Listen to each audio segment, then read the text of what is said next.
Hey everybody, good morning to you. Welcome to Monday morning on the road today. Doing a road trip with mother-in-law and my wife, who is back there somewhere. Hello. Hope you're doing good today. I was just thinking about the fact that it's important not to be a compromiser. That it's important to be solid and strong and not back down. At the same time, when it comes to God, it's important that we are willing to be flexible and do His will. Yes, there's some things we don't compromise about, obviously, but when it comes to God, it's important that we be flexible and have the attitude, it's not my will, Lord, but it's your will. And so sometimes we have a preconceived idea of how God's going to answer the prayer, how God's going to do this breakthrough for us, and how God's going to work this out, that situation. And all along, we actually, in our mind, we limit God because we put Him in a box.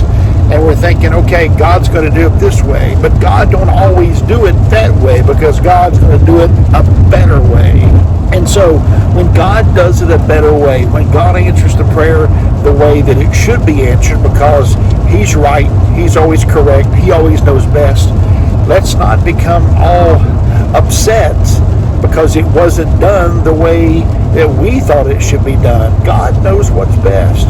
And the same is true with encountering God and living for God and walking with God.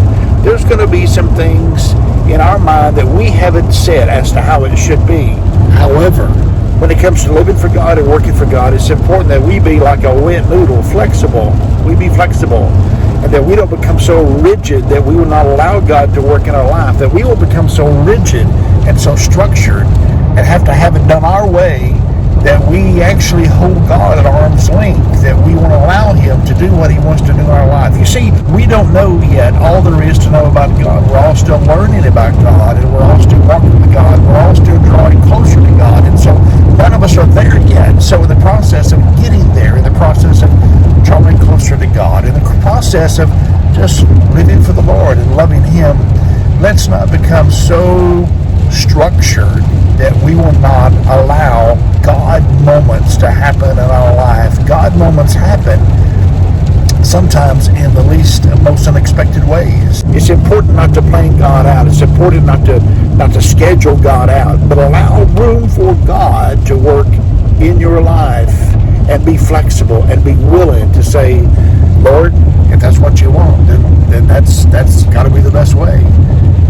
Just a thought or two on this Monday, on this rainy Monday as we drive through Lake Charles at the moment, which